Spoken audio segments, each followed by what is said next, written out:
A few days ago, I stepped into the discourse around the conversation of accessibility in theater, specifically around the price of tickets, the exponential inflation of ticket prices, specifically around Broadway, tours, things like that. And while a lot of people, I think, definitely share my perspective, I definitely received a lot of pushback. And one of the things that I heard that really got me thinking and got under my skin this week was this notion of theater as a luxury item. Theater is a luxury, is what some people said. Now, I know that theater is obviously not intrinsically necessary for survival in the way that food and water and shelter are. I get that. But this notion that theater is something that should be relegated to the likes of like a Rolex watch or a Mercedes-Benz or a fancy club membership, when I think of the idea of luxury, that word has a connotation for being something that is only accessible to a privileged few. And I disagree fundamentally that access to seeing theater is a luxury, but I actually think it's a little bit more toxic than that. When you talk about it in that way, the trickle-down effect of saying that theater is a luxury means that people don't value it as a form of education, as a form of expression that is available to anyone. I'm from Texas, and in Texas, sports is king. Football gets all the funding. The theater that I grew up at was a wonderful theater in Arlington, Texas. The only reason that place stayed afloat for 35 years, as long as it did, was because of arts funding. And it opened the doors for thousands of students that came in and out of there and learned self-expression, learned confidence, learned speaking skills and creativity and imagination. So many people from there have gone on to become professionals, myself included. I grew up with Scott Hoying and Mitch Grassi, who are in pentatonics. There's a whole slew of people from that world that have gone on to do amazing creative things professionally. But there's plenty of people, there's also people that I met that have gone on to be filmmakers and producers and writers and creative directors and all kinds of things. There's plenty of people, though, from that world that didn't necessarily pursue it professionally, but it was still formative, and it shaped how we saw the world and we saw the opportunities that we could make for ourselves in the world. And so this notion of saying, no, theater's a luxury, I guarantee you, when people are making budget cuts and they're looking at spreadsheets and numbers, when you start calling theater a luxury, the funding for arts education is the first thing to go, because people say, well, that's not necessary. That's just something that upper class elite people do.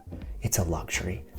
I think calling it that sets a really dangerous precedent. And it feels like it's really heartbreaking to me, because I go, that is not the roots of what theater came from. Theater came, Broadway, it comes from vaudeville, and even going back to Shakespearean times, theater was the common man's place of expression. It was rowdy, it was raucous, it was crude even. I think that theater being this high form of art that celebrities and A-list people walk the red carpet on opening night and, oh, did you get tickets to the hot new show? And it's almost a status symbol. That is a very much a modern symptom of the way things work economically in this country, and I think it's very dangerous. As somebody who cares deeply not just about accessibility in theater, but also about arts education, I'm a teacher, I'm a coach.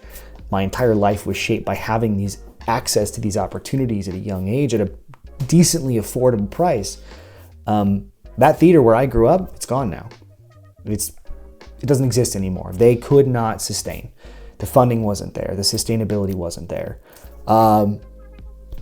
There's plenty of stadiums being built, plenty of billions and billions and billions of dollars being funneled into sports and things like that. And I'm not saying sports aren't great. I think sports are really valuable. I played sports my entire life. I gained a tremendous amount of discipline and structure from them. But I think arts education is equally as important. And so the way we talk about art, the way we talk about theater, sets a precedent for how we value it and where we place it in our society. And when you start placing it into this category of elitism, it really doesn't become a necessity. And I think accessibility to theater and the experience to even if you are not necessarily going to, like I said, become a professional performer, just the exposure to it, the ability to try things, to use your imagination to create, can have profound impact on your life.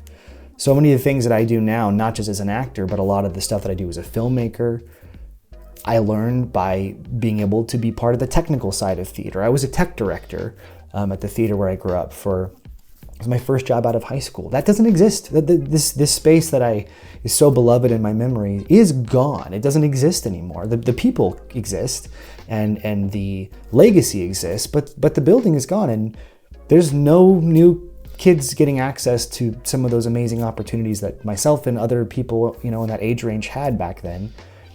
And, I think we're at a real risk of devaluing it so much as a culture. It's weird. It's like by inflating the value, it becomes something that only a few people get. And then it, to everybody else, doesn't seem like it, because you've separated it. It's like, oh, well, I'll never do that. That's not even a thing I can even consider. That's for those people. It then devalues the necessity of like making it part of the fabric of our society and our daily life. And I think theater is it is an extension and a symptom of who we are as human beings. It is a symptom of our expression of creativity, our questioning of motive and intent. It's catharsis. It's figuring it out and doing it in a group, in a room of people. It's happening in front of you. I love movies. But there's nothing like being in a space and witnessing it happening in front of you. The urgency of it happening in the moment. There's nothing like it. And I think that again, I'm taking the seed of a thing that was discussed and definitely taking it to a conclusion. But I think it's a logical conclusion. When you call theater a luxury, it becomes something that most people go, well, then it's not for me. I'll never have access to it, so why make it fundamental to how we integrate it into our lives? And I think that's a really bad precedent. So that's just my thoughts. Do you agree? Is theater a luxury? Is it a necessity? Like, how do you see it? How is it part of your life? What does it mean to you? Obviously, it's been transformative in my life, but I'd love to know your thoughts.